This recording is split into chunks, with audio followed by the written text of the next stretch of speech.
What if the problem is not that you lack love, but that you have too much dependency? Because as long as you keep believing that your peace depends on someone choosing you, texting you, understanding you, or applauding you, you will live with your soul up for rent. And that is not love. That is emotional slavery with good packaging. Being happy with yourself does not mean locking yourself in a cave or turning into stone. It means stopping yourself from crawling after emotional crumbs, stopping your escape from your own company, and starting to build a life that does not collapse every time someone walks away. Stay with me. Gabriel here. Welcome to the Stoic Garden. Today we're going to walk through 10 points of emotional autonomy so you can stop depending on other people's validation, recover your center, and learn to be well with yourself without feeling like something is missing all the time. And stay until the end, because the last point is the one that separates the person who merely endures solitude from the one who truly becomes their own best company. Let us begin. 1. Accept that you do not need approval to be at peace, and stop begging for affection. Let us start where it stings the most, because this is where half your life slips away without you noticing. Many people are not sad because they lack love. They are exhausted because they live waiting for permission to feel okay. Permission from a partner, from family, from friends, from someone answering a message, from someone approving a decision, from someone finally saying, "Yes, you matter." And while that blessed approval is taking its time, you keep postponing your peace as if it were some outside reward. That is the mistake. Peace is not something you beg for. Peace is something you choose. Because every time you turn someone else into the judge of your worth, you lower yourself without realizing it. You stop living and start performing. You no longer choose what is good for you. You choose what gets applauded. You no longer say what you think. You say what will not make anyone uncomfortable. You no longer love, you negotiate. And of course, then you wonder why you feel empty if you work so hard to be liked. That is exactly why. Being liked does not fill the soul. It only distracts the fear of rejection for a while, and then it comes back to charge interest. Think about it honestly. How many times have you said yes when you wanted to say no just so you would not disappoint someone? How many times have you tolerated coldness, indifference, or emotional crumbs just so you would not feel pushed aside? That is not affection. That is emotional hunger dressed up as patience, and emotional hunger makes anyone look ridiculous. It makes you mistake crumbs for a feast, silence for mystery, and contempt for some strange phase the other person is going through. No, it was not a strange phase. It was lack of interest, and you were putting poetry on it so you would not have to face the truth. People who live asking for approval end up betraying themselves in a low voice. They smile when they want to scream, justify the unjustifiable, and even feel grateful that they have not been completely abandoned. They settle for little and defend it as if it were a lot. Human beings become remarkably efficient at deceiving themselves when they are afraid of being alone. You settle for half-hearted phone calls, inconsistent attention, lukewarm relationships, and then call yourself understanding. No, not understanding. You are bargaining away your dignity so you do not have to feel the blow of emptiness. Epictetus, who did not speak from some comfortable tower but from a genuinely hard life, taught it with brutal clarity. Whoever desires only what depends on their own will never be forced to act against their own reason. That is the blow. When your well-being depends on what someone else decides to give you, you become easy to manipulate. Your mood changes with a text, your self-esteem with a look, your stability with a reply. So who is in charge inside you?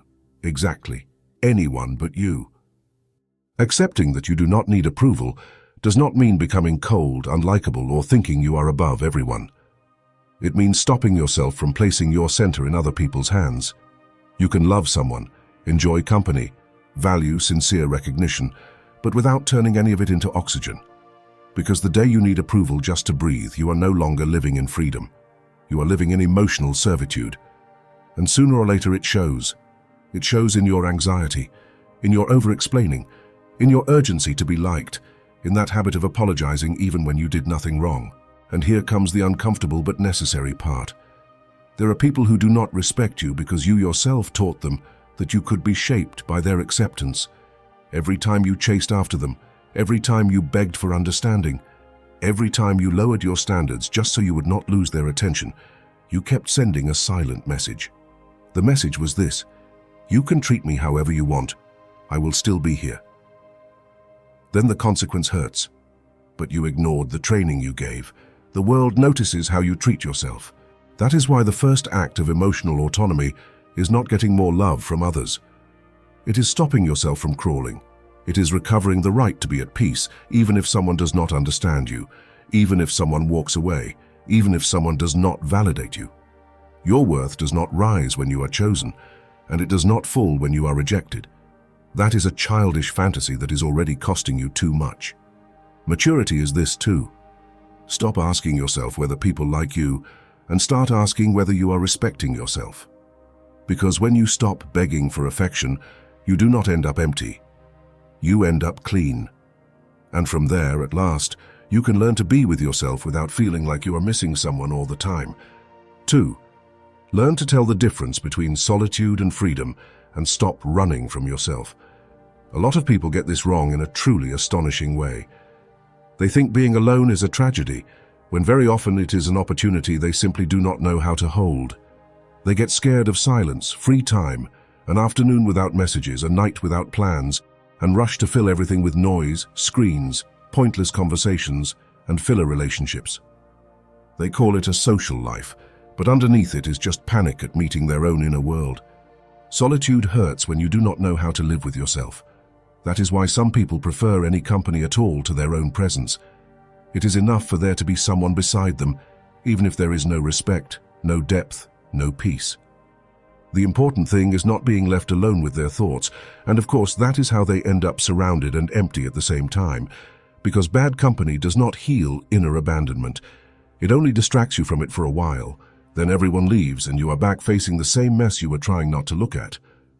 Freedom, on the other hand, is something else entirely. Freedom is being able to be with yourself without feeling trapped. It is sitting in silence without becoming desperate. It is going for a walk without needing witnesses. It is enjoying a meal, an afternoon, a decision, a season of your life, without it needing to be validated by someone else's constant presence. And that does not make your life smaller. It makes it more solid. Because the person who knows how to be with themselves no longer chooses from need. They choose from judgment. Now do not get confused. I am not glorifying isolation or saying you should live like some bitter hermit. Human beings need bonds, affection, conversation, community. The problem is not wanting company. The problem is using company as a painkiller so you do not have to listen to what is happening inside you. That is where the escape begins. You run when you fill every minute so you do not have to think. You run when you jump from one relationship to the next because you cannot stand the in-between. You run when you say you get bored being alone, when what really terrifies you is discovering how much dependency you have built. And in the middle of that escape, you start telling yourself some fairly ridiculous stories. You say you are very social, that you love always being on the move, that you were not made for solitude. Sure. And you probably were not made to think for 2 minutes without opening an app either, right? Sometimes you are not very connected. Sometimes you are just someone incapable of being still because in silence the character falls apart. And when that happens, the restlessness shows up, the sadness, the frustration, the old emptiness. That is when you understand why you were running so hard. Ask yourself something serious. When you are alone, do you feel peace or do you feel withdrawal? Because that difference changes everything. Emotional withdrawal makes you look for anyone. Inner peace makes you selective. One runs out of need, the other chooses with dignity. One clings out of fear, the other opens the door only when there is reciprocity. And you can see it even in the way they look at the world. Someone who knows how to be with themselves does not beg for presence. They receive it with gratitude or let it pass with calm. Learning this takes practice, not beautiful speeches. You have to actually stay with yourself.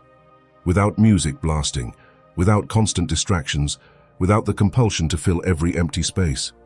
You have to observe what you feel when there is no one entertaining you. You have to get to know your thoughts, your insecurities, your inner dialogue, your clumsiest impulses. Because until you can hold your own company, you will keep mistaking any escape for love and any distraction for happiness. The irony in all this is brutal. You spend years looking for someone to make you feel whole, when you have not even sat down to get to know half of what you are. You expect someone else to enjoy your presence while you cannot even tolerate it. You demand depth from the outside while internally you live in shallow mode, so nothing gets stirred up. That is not how this works. Emotional freedom begins the day you stop treating solitude like punishment and start seeing it as training. And when you get there, something changes at the root. You no longer call desperately just to avoid feeling empty. You no longer accept mediocre presences because you are terrified of silence. You no longer fall apart when someone leaves because your foundation was never that person. It was your inner world, and from there, company stops being a crutch and becomes a gift. That is the shift.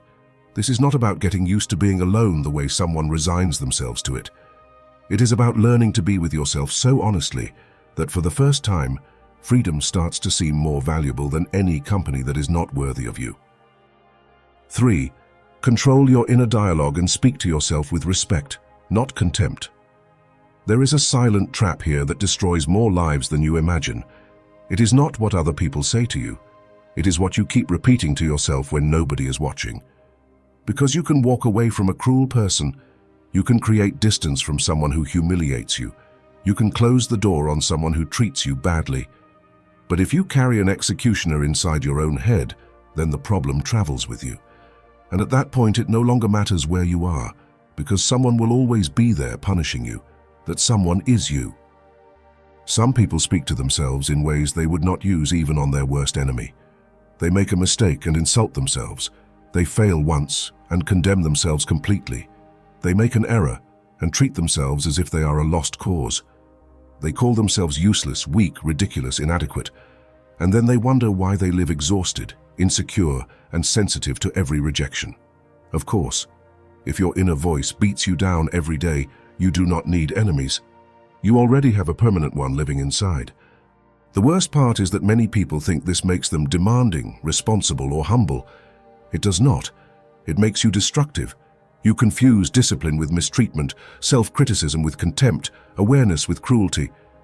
And so you turn every stumble into a sentence. You do not learn, you punish yourself. You do not correct, you sink yourself. You do not move forward, you sabotage yourself. Then you say you lack motivation when you have spent years trying to grow in ground poisoned by your own voice. And this is where it is worth stopping for a second. Do you really think you are going to build emotional autonomy while talking to yourself like trash? Do you really think someone can stand firm inside if their inner conversation sounds like an interrogation dripping with contempt?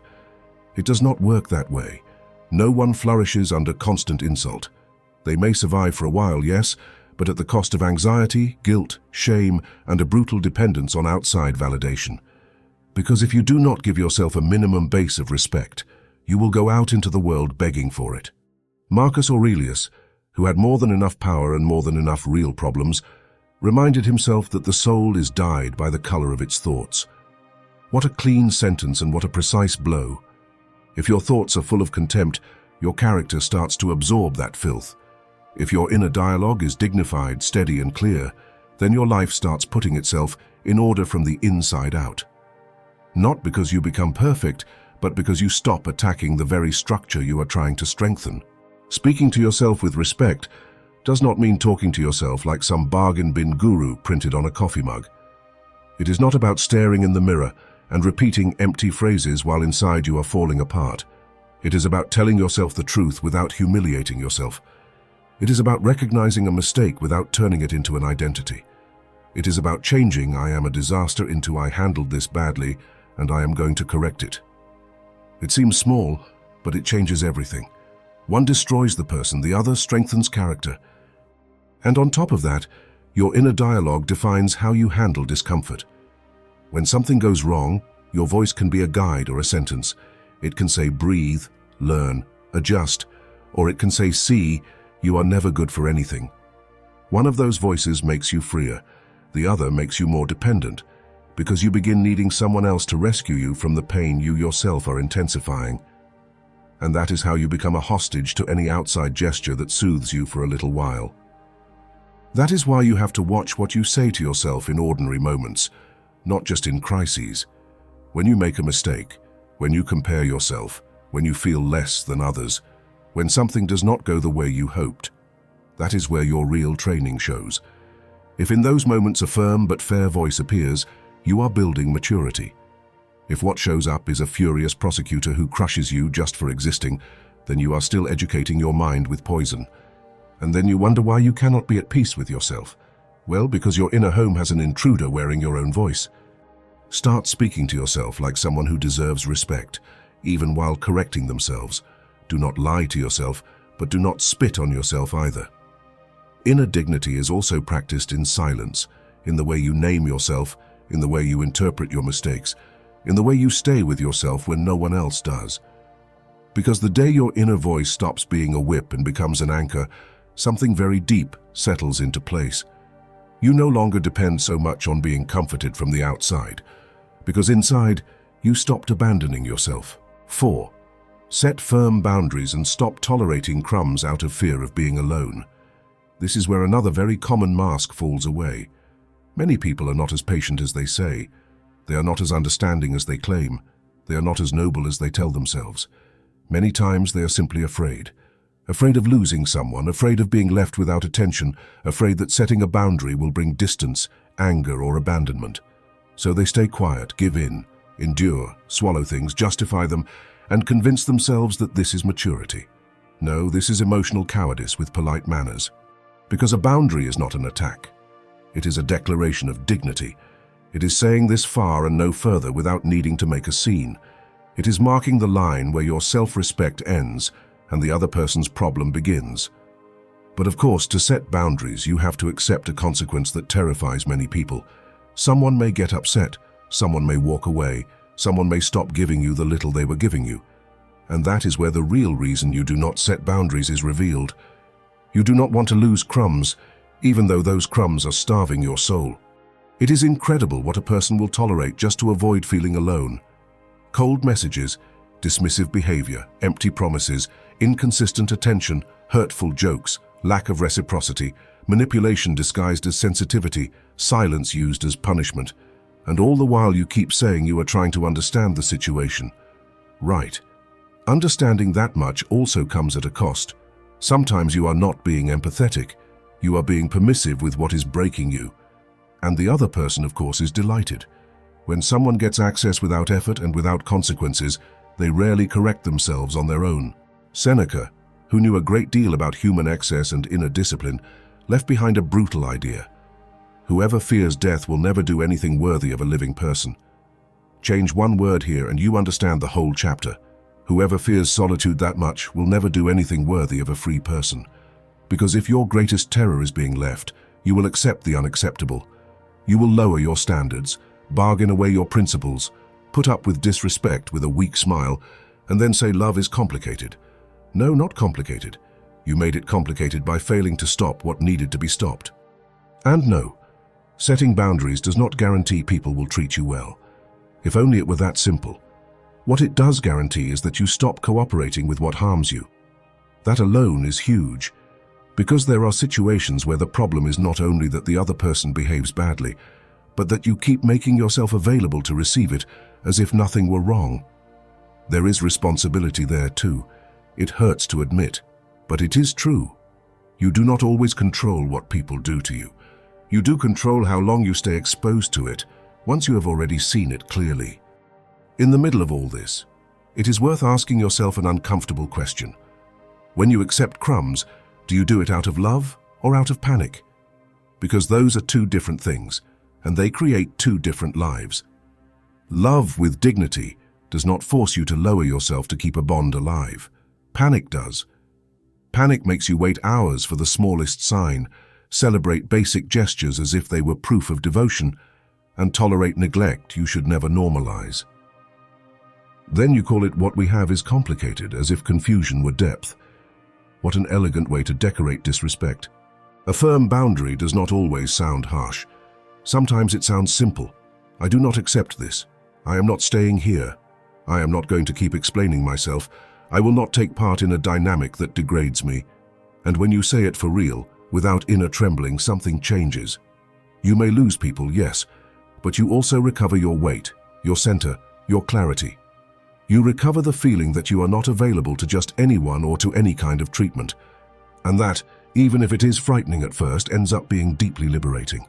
Besides, boundaries do not only protect your relationships, they protect your identity. Every time you tolerate what humiliates you out of fear of losing someone, you send an instruction to your mind. My dignity is negotiable. Every time you draw a line and hold it, you send another. My peace matters more than this need. And the mind learns. It learns fast too. It learns whether you are someone who abandons yourself in order to be accepted, or someone who respects yourself even when that makes others uncomfortable. The world learns with you as well. So stop measuring the value of a bond by how long it lasts, and start measuring it by how much respect it contains.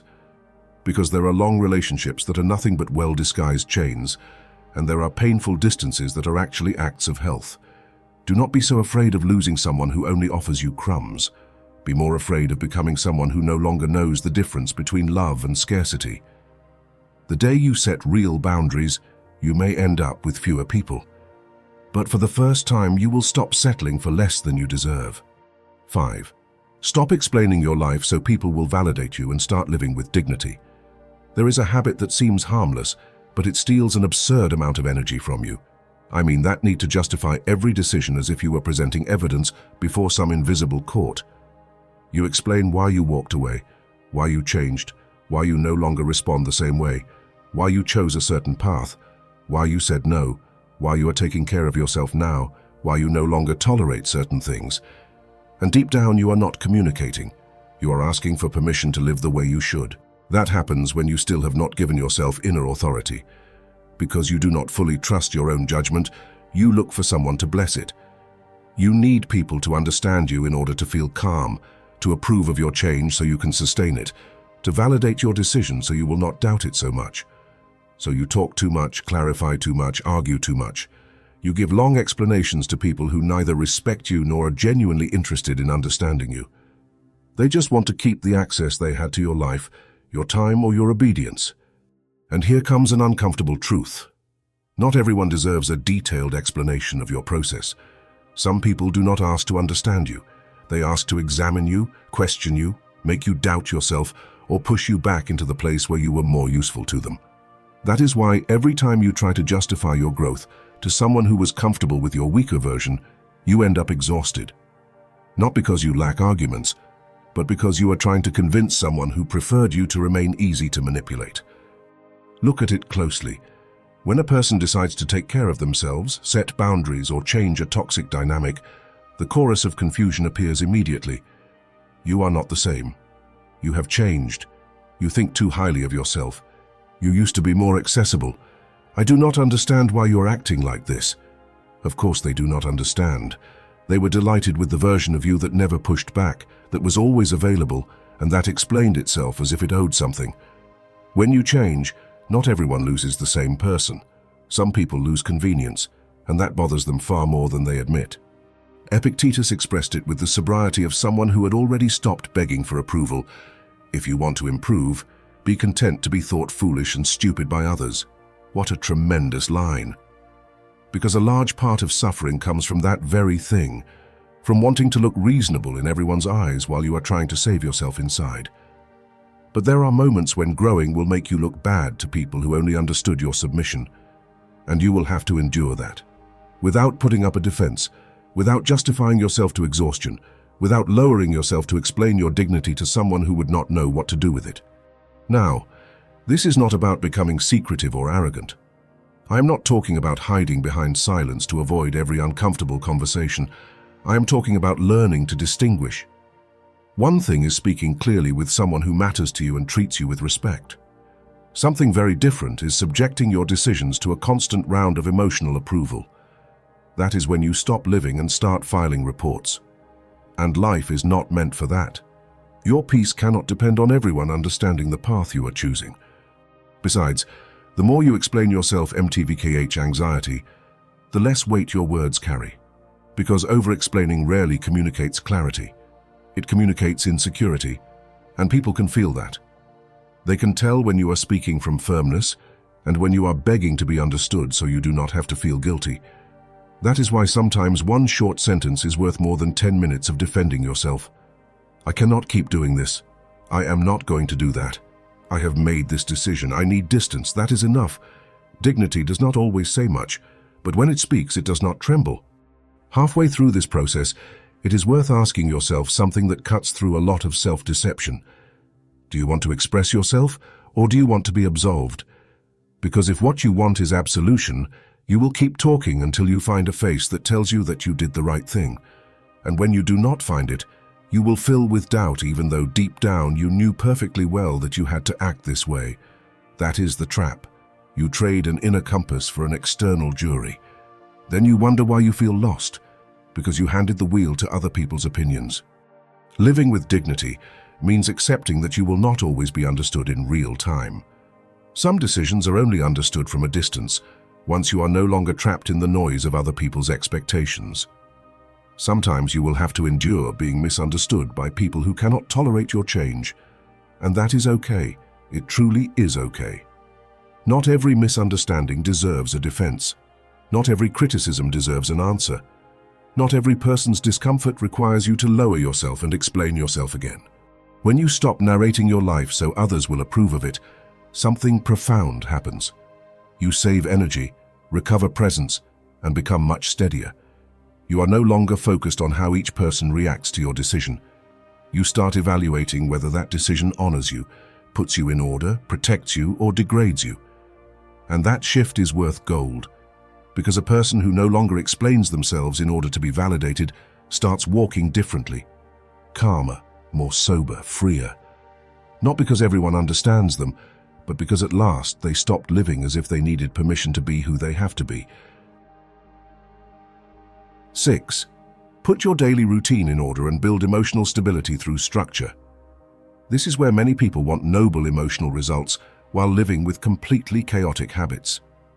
They want peace, but they live in disorder. They want clarity, but they go to sleep at any hour, eat however they can, work without rhythm, rest badly, and let each day organize itself. Then they are surprised to feel unstable, irritable, scattered, and dependent on whatever happens outside them in order to stay afloat. As if the soul could remain steady, while daily life looks like a room turned upside down after a storm. Emotional autonomy is not built only with deep ideas. It is also built with schedules, with habits, with repetition, with small decisions that make the day more livable. And this usually bores anyone who is still in love with drama. Because drama feels intense, special, almost cinematic. Structure, on the other hand, seems simple, ordinary, even unexciting. But that is where its power lies.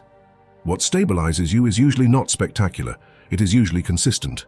And most people struggle to accept that because they are still looking for some great revelation that will suddenly fix what in reality gets fixed through order. Having a routine does not mean living mechanically. It means stopping the improvisation of your well-being. It means deciding what time you begin, what time you stop, which spaces you protect, how you rest, when you disconnect, how you keep your basic commitments even when your mood is not helping. Because if each day depends on how you feel, then you are still a slave to your most changeable inner state. Today you do things because you feel good. Tomorrow you do nothing because you feel off. The day after that you sink because disorder has piled up. And that is how you live on a roller coaster you then call sensitivity. Seneca warned that for the person who does not know which port they are heading toward, no wind is favorable. What an elegant way to talk about daily chaos. If your day has no direction, any unexpected thing throws you off. Any message distracts you. Any low mood sinks you. Any person affects you more than they should.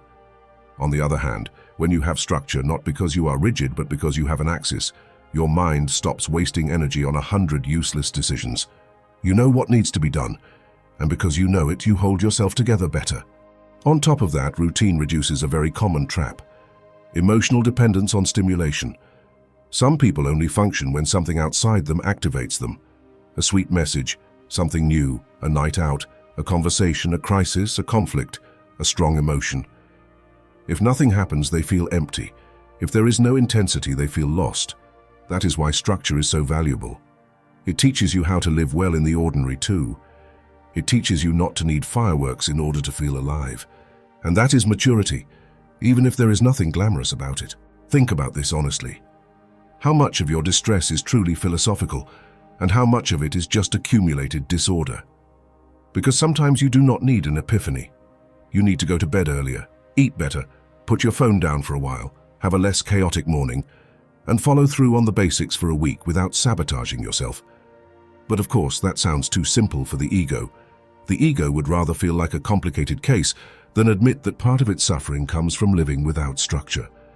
It feels much more elegant to say, "I am going through a very deep phase," than to admit, "I have been doing everything badly for days."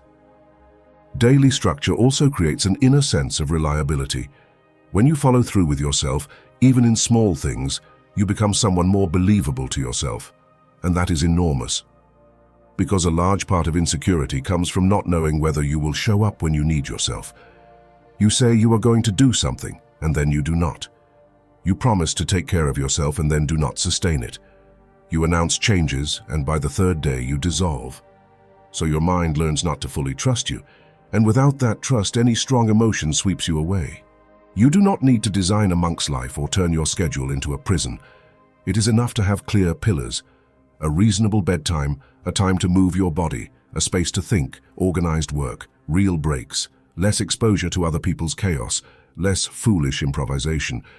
Yes, foolish, because there comes a point where continuing to live without structure is no longer spontaneity. It is negligence toward yourself, and emotional negligence always ends up collecting payment in the form of anxiety, irritability, or dependence on whatever outside anchor is available. When you put your routine in order, something very concrete happens. You start feeling less need to be saved by a phone call, by company, by distraction, or by a stroke of luck. Your stability stops depending so heavily on what is outside you because you have built a repeatable foundation. And a repeatable foundation is worth more than 100 moments of motivation. Motivation rises and falls. Structure stays. Motivation excites you. Structure holds you up. Motivation promises a lot. Structure without making noise gives you control back. So do not underestimate what is simple. Getting up with some coherence, following through on the basics, taking care of your spaces, giving the day order, lowering the noise, resting with intention. All of that seems small until you sustain it. Then you understand that emotional stability is not always born from resolving great traumas in one afternoon. Very often it is born from stopping yourself from living as if your inner system had to survive your own disorder every single day. And when at last you give your life structure, your mind stops feeling like occupied territory and little by little starts feeling like a place where peace is actually possible. 7. Make caring for your body a priority, and do not let exhaustion make you dependent. There is a truth here that many people try to avoid because it feels too grounded for their favorite drama. You cannot build emotional autonomy on top of an abandoned body. You cannot ask a mind for steadiness when it has spent weeks running on broken sleep, poor food, accumulated tension, and constant exhaustion. Then you say you are sensitive, that everything affects you, that you cannot hold yourself together, that you need more support, more comfort, more calm from the outside. Sometimes yes, of course, but other times what you urgently need is to stop treating your body as if it were some disposable servant. Because when the body is exhausted, the mind becomes weaker, more reactive and more dependent. You tolerate frustration worse, think worse, decide worse, and cling more quickly to any outside gesture that gives you a little relief. A sweet message lifts you, a bad look sinks you, a silence unsettles you, a small disappointment weighs on you as if it were some historic betrayal. Not because you are especially profound, but because you are drained. And a drained person does not need great tragedies to be shaken. One small discomfort in the wrong place is enough. Some people want to talk about inner growth while living at war with their most basic physical needs. They sleep too little, eat anything, do not move, pile up tension, ignore signals, get used to wear and tear, and on top of that feel admirable for enduring it all. Admirable, yes, of course.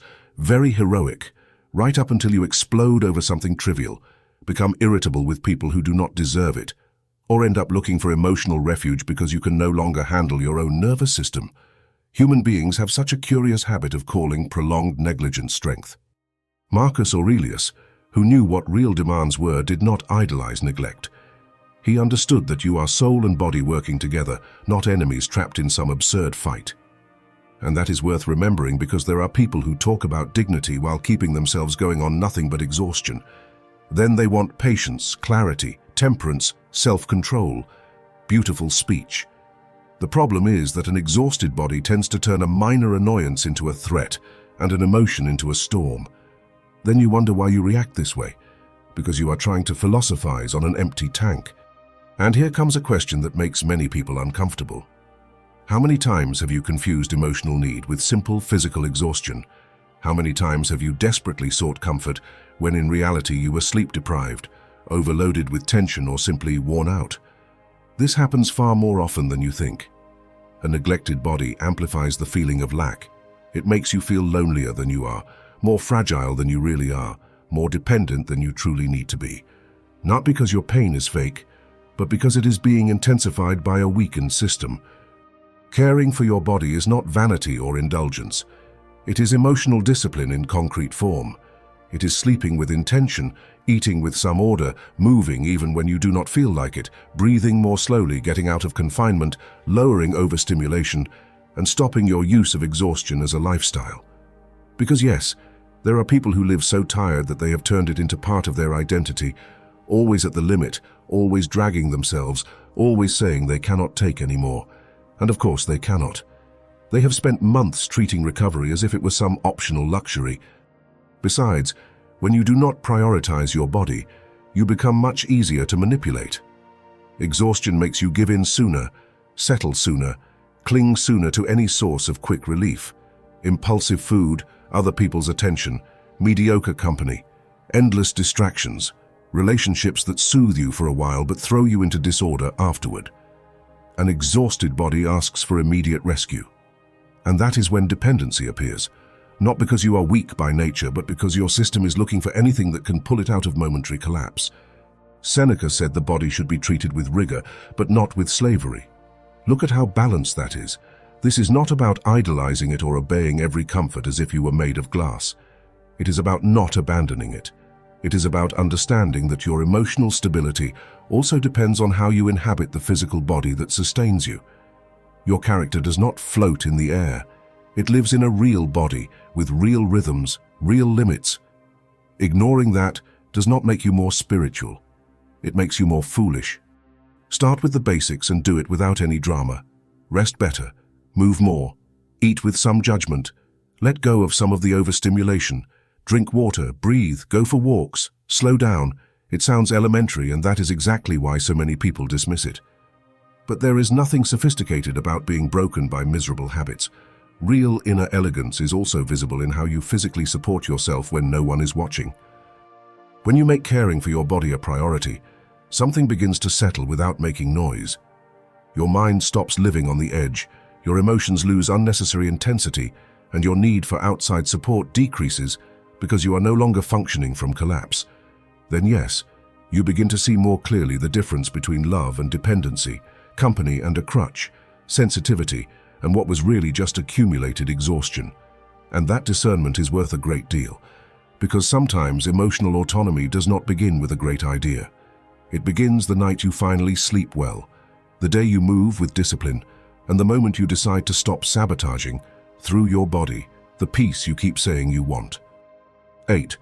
Let go of the past and stop reliving wounds as if they were your identity.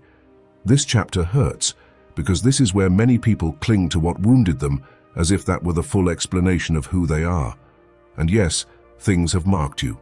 Yes, there were betrayals, rejection, abandonment, humiliation, loss, dark seasons, mistakes of your own that you still struggle to talk about without shrinking inside. All of that is real, and denying it would be childish. But acknowledging a wound is one thing, and turning it into your emotional ID card is something very different. Some people do not live in the present. They interpret everything through an old scene they have not let go of. If someone takes too long to reply, they relive abandonment. If someone creates distance, they relive rejection. If something goes wrong, they relive failure. If they feel afraid, they return to an older version of themselves and act from there. They are not reacting to what is happening. They are reacting to the echo of what already happened. And of course, there is no real autonomy possible that way. You keep being governed by ghosts with very good memories. What makes the past complicated is that it knows how to disguise itself. It does not always appear as a clear memory. Sometimes it shows up as hypervigilance, as a need for control, as automatic distrust, as anxious attachment, as unnecessary harshness, as an inability to enjoy something good without suspecting it is going to fall apart. You think you are being cautious, but many times you are simply obeying an old wound that is still trying to protect you with strategies that now suffocate you more than they help you. And this is where an uncomfortable question becomes necessary. Are you remembering in order to understand, or are you remembering in order to keep proving that your pain was justified? Because those are not the same thing. Some people return to the past not to heal it, but to keep confirming over and over that they were victims, that they were hurt, that life beat them down, and that this is why it is hard for them to trust, love, choose, open up, or hold themselves together. And some of that may be true, of course, but there comes a point when continuing to ruminate is no longer depth. It is attachment to suffering, and that feeds the ego too, strange as that may sound. Epictetus taught that it is not things themselves that disturb us, but the interpretation we make of them. He did not say that to minimize pain, but to give your power back to you. Because if what governs you is the frozen interpretation of an old wound, then you will keep acting as if the past were a life sentence. And it is not. It can be a mark, a lesson, a scar, even a healthy boundary. But it does not have to be your cage. It does not have to dictate every bond, every reaction, every decision.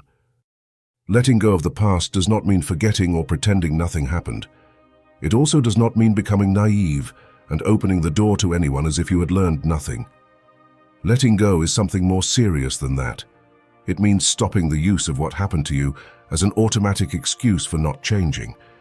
It means stopping the endless retelling of the same inner story in which you are fixed forever at the point of impact. It means allowing your identity to organize itself around your present values and not only around your old wounds. Many people say they cannot let go because what they lived through was too intense. That may be true. But sometimes you do not let go because part of you has already grown used to explaining yourself from that place. I'm like this because of what they did to me. My past is why things are hard for me. I react this way because of everything I've been through. And even if that has a real basis, it can also become a verbal prison. You repeat that narrative so often that you end up reinforcing it as if it were destiny. Then any attempt to change feels like a betrayal of your own story. What a twisted move. Past pain ends up defending its place inside you. Marcus Aurelius insisted that you should not allow your mind to be carried away by impressions without examining them. That applies perfectly here. Every time you relive a wound, every time an old scene tries to take over the present, you need to stop and look honestly. Is this happening now, or am I filtering it through something old? Is this person really disrespecting me, or is my fear completing the scene ahead of time? Is this relationship truly dangerous, or am I reacting with old reflexes? That pause gives your freedom back. On top of that, continuing to relive wounds, as identity has a hidden cost. It steals novelty from you. It keeps you from discovering who you could be today. It makes you predictable to your own pain.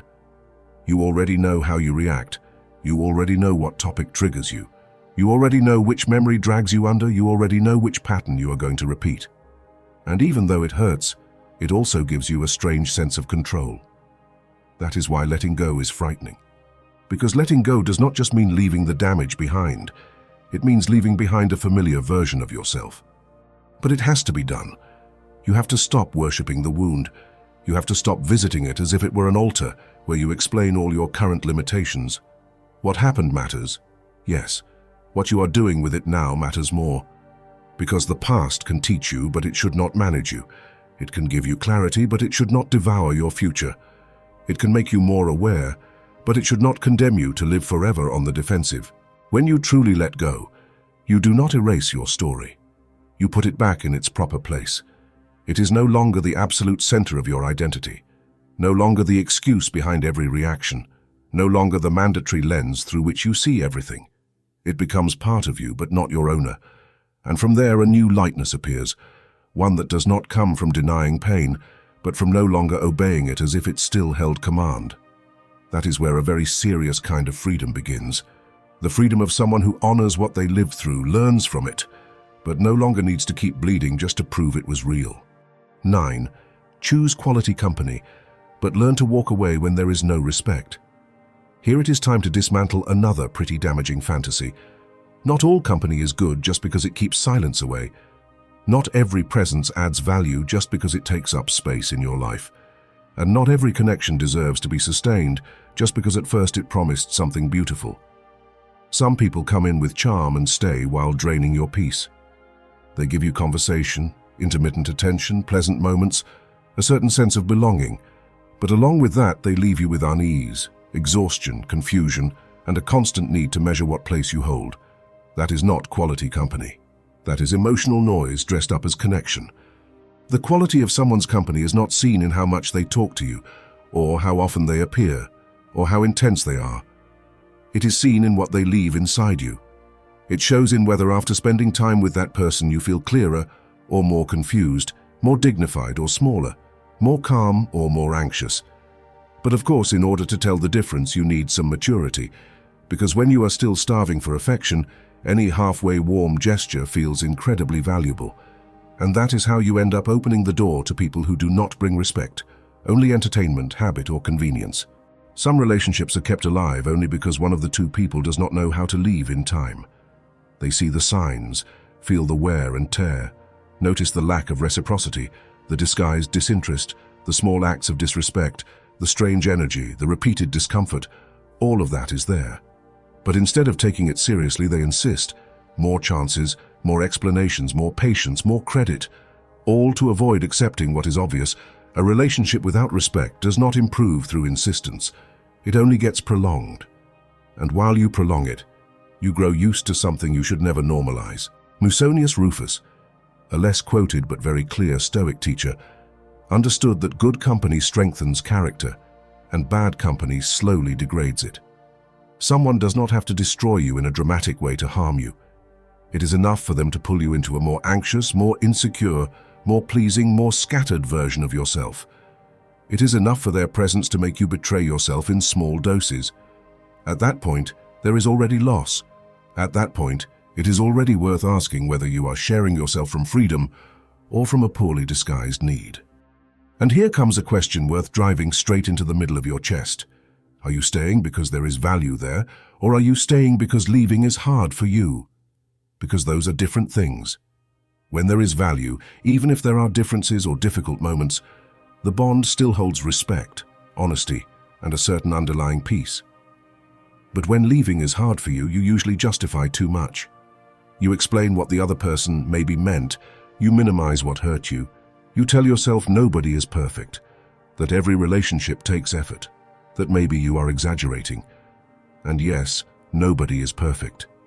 But that phrase has been used far too often to cover up miserable dynamics. Walking away does not always mean making a scene, slamming doors, or delivering one final speech worthy of a bad TV drama.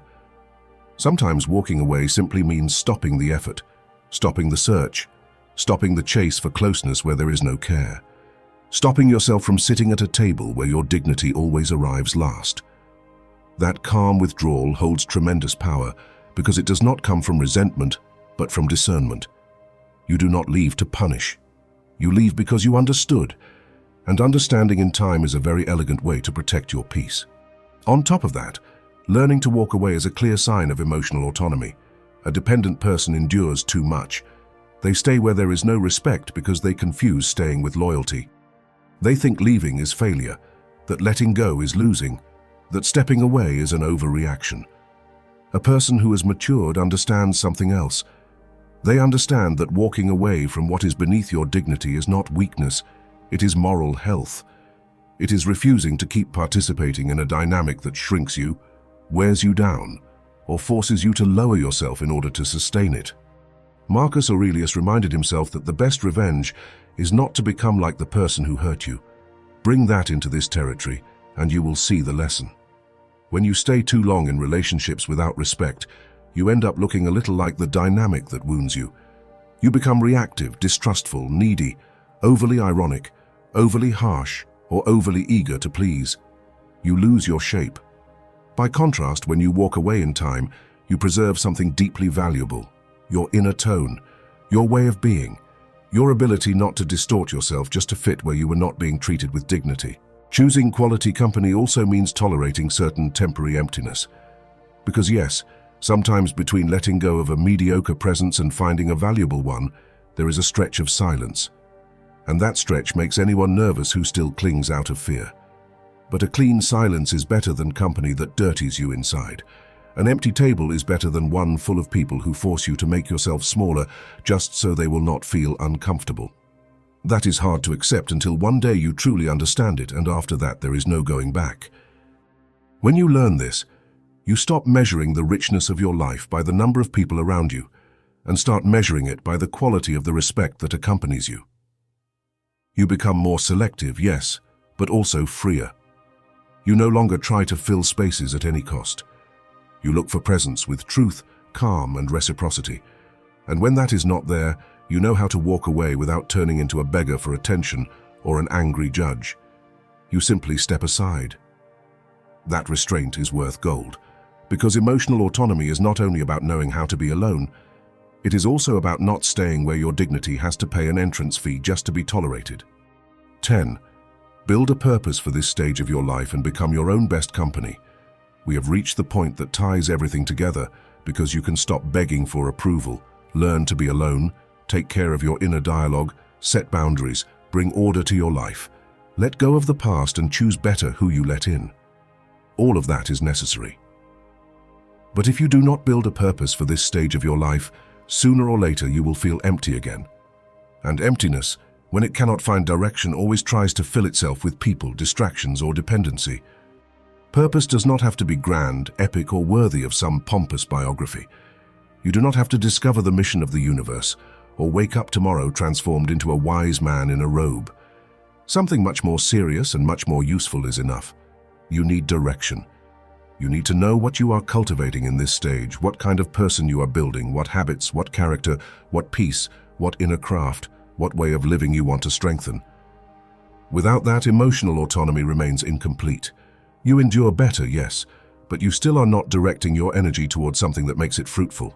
Because a person without purpose goes back to seeking intensity where they should be seeking meaning. They distract themselves with relationships that are going nowhere, cling to temporary validation, invent drama to feel alive, get involved in stories that throw them into disorder, just to escape the feeling that they are not moving toward anything. And then they say what they are missing is love. Sometimes you are not missing love. You are missing direction. You are missing a private cause that pulls you out of the cycle of waiting for someone to come and complete the day you yourself are not filling with anything valuable. Viktor Frankl was not a classical Stoic, but he understood something the Stoics would have recognized immediately. Anyone who has a why can endure almost any how. And that applies here with brutal force. When your life has direction, solitude weighs less, rejection becomes relative. Absence stops feeling like a catastrophe, and the need for approval loses much of its power. Not because you become insensitive, but because you are no longer orbiting around what others give you or take from you. You are working on something that transcends you a little, something that organizes your days and gives depth to your existence. Now then, be careful with another trap. Purpose is not being busy all the time, so you do not have to think. It is not filling your schedule with tasks and calling hyperactivity meaning. We have already seen that trick, and it smells like escape from a mile away. Real purpose does not scatter you. It orders you. It gives you a reason to get up, to maintain habits, to choose better, to say no to what drains your strength. It can be rebuilding yourself, learning something, establishing a discipline, taking care of your health, creating a body of work, serving better, growing in wisdom, rebuilding your life with more truth. The form matters less. What matters is that it is not filler. What matters is that it demands your presence. And here it is worth asking yourself something essential. When nobody is with you, do you still have a life with direction, or do you completely collapse? That answer reveals a lot. Because becoming your own best company does not mean liking yourself every hour of the day, or living in some cloud of ridiculous self-sufficiency. It means that when you are with yourself, you do not drain out. You have an inner world, discernment, a noble occupation, practice, vision, some personal flame that does not depend on an audience. And that flame completely changes the experience of being alone. It is no longer abandonment. It becomes fertile space. Seneca said that one of the qualities of the wise person is to be self-sufficient, not because they reject others, but because they do not place their good in other people's hands. That is the final key. Becoming your own best company is not about closing yourself off from love or despising human bonds. It is about stopping life as if your existence constantly needed to be confirmed from the outside. It is having so much inner work, so much order, so much direction, and so much respect for your own process that the presence of others adds to your life, but does not define it. When you have purpose, your own company changes texture. You no longer sit with yourself to complain endlessly, to revisit wounds as if they were relics, or to fantasize about who should come save you. You sit with yourself to build, to read, think, create, train, work, write, learn, contemplate, correct, move forward. And in that process, you begin to discover something precious. You are not a burden to yourself. You are not a punishment. You are not that dark room you had to escape by filling it with noise. You are ground that can be cultivated. You are habitable presence. You are someone worth spending time with. And when that truth begins to settle in, it no longer throws you into despair when someone leaves. It no longer crushes you so much when you do not fit in certain places. It no longer humiliates you so much when you are not chosen by someone who did not have the depth to truly see you. Because there is something inside you that keeps moving, a project of character, a direction, a life that does not depend on being constantly accompanied in order to feel real. That does not eliminate pain, but it takes away its power to rule you. That is how the circle closes. Happiness with yourself does not come from shutting yourself away from the world or pretending you need nobody. It comes from no longer needing others to sustain what you should already be building inside yourself. It comes from learning to respect yourself, bring order to yourself, care for yourself, choose better, let go of what drags you down, and devote your energy to a direction that makes you more dignified. Then yes, your own company stops being an emergency resource and becomes a home. And when you achieve that, you no longer desperately look for someone to complete you, because at last you learned how to be whole. In the end, emotional autonomy is not about becoming distant or pretending you need no one. It is about stopping the habit of handing other people control over your peace. It is about learning to support yourself, respect yourself, care for yourself, and build a life that does not collapse every time someone walks away, does not answer, or does not validate you. Because when your center is no longer in other people's hands, you stop living as a beggar for affection or bargaining your dignity for company. At last you begin to inhabit yourself with steadiness. Now it is your turn to bring this into your real life, not leave it floating as a nice idea you will forget tomorrow. Notice where you are still asking for approval, where you are tolerating too much, where you abandon yourself out of fear of emptiness, where your routine, your body, or your inner dialogue are betraying you. And correct it. Without drama, without excuses, without turning your wound into a permanent identity. You do not need to do it perfectly, but you do need to do it seriously. Because nobody is going to come and give you back the respect you do not practice yourself, and nobody can give you a peace you keep sabotaging from within. If this video spoke to you directly, subscribe to the channel and join me in this process. And in the comments write this phrase, I am Stoic. I also want to read what country or what part of the world you are watching this video from, because this garden grows with people who are tired of crawling for crumbs and have decided to return to their center. We are not here to decorate the ego. We are here to strengthen character together. Gabriel here. This is the Stoic Garden. On screen, I'm going to leave you with 2 recommended videos so you can keep going deeper on this path of self-control, self-respect, and inner freedom. Choose one and keep going, because overcoming emotional dependency is not a matter of luck. It is a matter of training. And the person who learns to govern themselves within stops kneeling before the world.